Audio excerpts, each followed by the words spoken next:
गुरु प्यारी साथ संगत जी, आज फिर से एक सुंदर सी साखी आप सभी को सुनाने जा रही हूँ।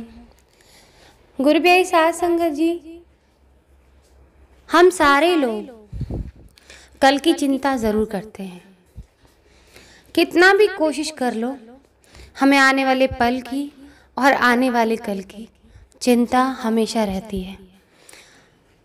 कुछ लोग ये भी जानते हैं कि जो लिख गया है, जो हमारी नियति में, भाग्य में लिखा है, वो होना निश्चित है। उसके बावजूद भी फिर भी वो कल की चिंता करते हैं। हाँ, जो संभल चुके हैं वो नहीं करते कल की चिंता, लेकिन ये बहुत मुश्किल है लोगों के लिए कि कल की चिंता वो ना करें, लेकिन फिर भी वो करते हैं।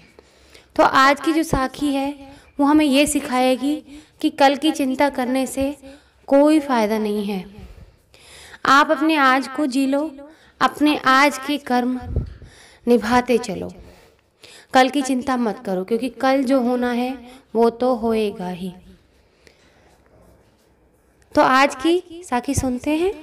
बड़ी प्यारी सी साखी है जो आपकी टेंशन को थोड़ा सा कम कर देगी।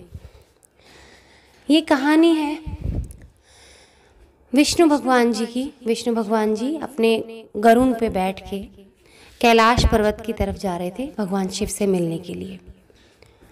जैसे ही वो भगवान शिव जी के पास पहुंचते हैं कैलाश पर्वत पे, तो अपने गरुड़ को बाहर रोककर अंदर कैलाश पर्वत पे चले जाते हैं शिव जी से मिलने।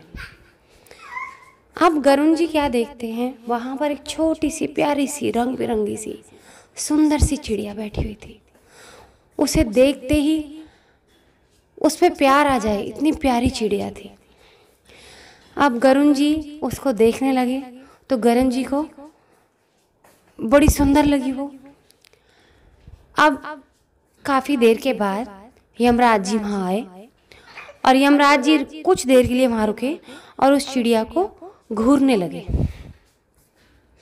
और घूरने के बाद वो वहाँ चले गए जहाँ पर विष्णु भगवान जी शिव जी से मिलने के लिए गए थे। अब गरुड़ देव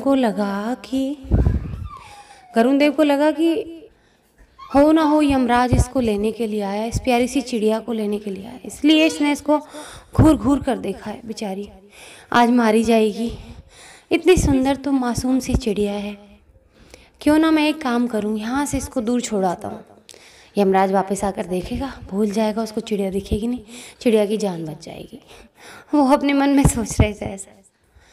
अब उन्होंने क्या किया, उस बेचारी चिड़िया की जान बचाने के लिए उसको अपने पंजे में दबाया और दबा करके बहुत दूर पहाड़ों पे, बहुत ऊंचे पर्वत पे उसको छोड़ आया।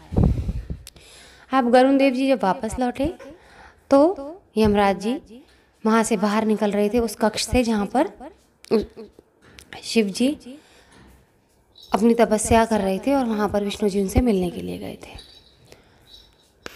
यमराज जी बाहर निकले तो निकलते ही यमराज जी के बाहर निकलते ही गरुड़ देव जी ने पूछा कि यमराज जी, आप उस चिड़िया को क्यों घूर रहे थे? तो यमराज ने कहा कि मैं उस चिड़िया को इसलिए घूर रहा था, मैं देख रहा था कि इसका अंत समय आ चुका है, लेकिन इसकी मौत तो कैलाश पर्वत पे होगी नहीं। और जब इसका समय बिल्कुल पास आ चुका है तो इतने समय में ये इतनी दूर उड़कर कैसे जाएगी, किसी दूसरे यहाँ से काफ़ी मील दूर बहुत ऊंचा पहाड़ है, उस पर्वत है, उस पर जाके इसको एक सांप काट लेगा। मैं सोच रहा था कि ऐसे कैसे इसकी मौत हो जाएगी यहाँ से जाके, यहाँ से तो ये उड़ ही नहीं सकती। गरुड़ देव ने सारी कहानी बता दी कि मैंने इस तरह से डर की वजह से कि आप उसको आज ले जाते, मैं उसको यहाँ से मीलों दूर उस पर्वत पर छोड़ आया। और गरुड़ जी ये कह के रोने लगे। यमराज जी हंस भी रहे थे और दुखी भी थे। यमराज जी ने कहा कि मैं तो सोच रहा था ना जाने इसकी मृत्यु कैसे होगी, ये कैसे उड़ के जाएगी, और भाग्य देखो कि वो खुद तो उड़ ना सकी, तुम उसकी जान बचाने के लिए गए थे, उसको पंजों में दबा कर छोड़ा उसके मौत के मुंह में। उसकी नियति कोई बदल नहीं पाया। तुम उसको उसकी नियति तक पहुंचाया है। गरुण देव जी बहुत दुखी होने लगे कि ये मैंने क्या किया, उस नन्ही सी जान को मैं ही मरने के लिए छोड़ आया, और बहुत दुखी होने लगे। तो यमराज जी ने कहा कि गरुण देव जी आप दुखी ना हो, आपने ऐसा कुछ भी नहीं किया है। ये तो परमपिता परमात्मा ने उसकी नियति में लिख दिया था कि ऐसा आज होना है, तभी तो मैं उसको घूर रहा था। तुमने आप मुझसे भी पूछा ना कि मैं उसको क्यों घूर रहा था, मैं इसीलिए घूर रहा था, मुझे तो पता था कि आज उसका अंत समय है। तो आप क्यों अफसोस जता रहे हैं? आपको अफसोस जताने की ज़रूरत नहीं है, ये ऐसा लिखा था। तो गुरु मेरी साथ संगत जी, कुछ भी हो जाए, जो हमारे कल में लिखा है, हमारे आने वाले पल में लिखा है, वो कभी नहीं बदल सकता। नियति को कोई ना बदल पाया है और ना ही बदल सकता है। हाँ, अगर सच्ची सेवा, सच्ची लगन और सच्चा सिमरन हो, परमात्मा से सच्ची लगन हो, आपकी प्रार्थनाएं सच्ची हैं और आपका अटूट विश्वास है आपके अपने परमात्मा पे, तो आप अपनी नियति को भी बदल सकते हो। जैसे सावित्री ने अपने पति के प्राणों को वापस यमराज से पाया था, ऐसा विरला ही केस होता है।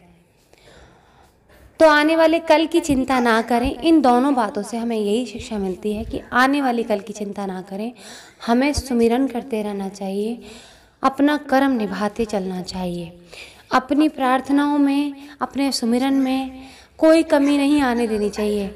सावित्री की पूजा, उसकी निष्ठा पक्की थी, सच्ची थी, इसीलिए वो नियति को भी बदल पाई। अगर आप भी चाहते हैं कि आप नियति को बदल सकें, नियति वैसे तो नहीं बदलेगी, क्योंकि हर एक किसी की निष्ठा सच्ची नहीं होती। हर एक कोई इंसान इस दुनिया में उलझ जाता है और उसकी निष्ठा कमज़ोर पड़ जाती है। तो या तो अपनी निष्ठा को सच्ची रखें,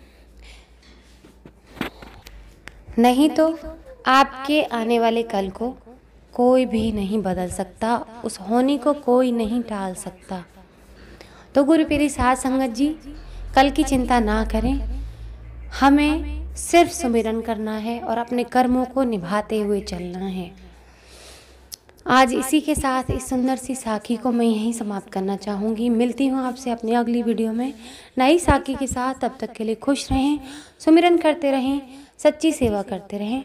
और एक छोटी सी बात कि कभी ये ना सोचें आपके जीवन में ये दुख आया है।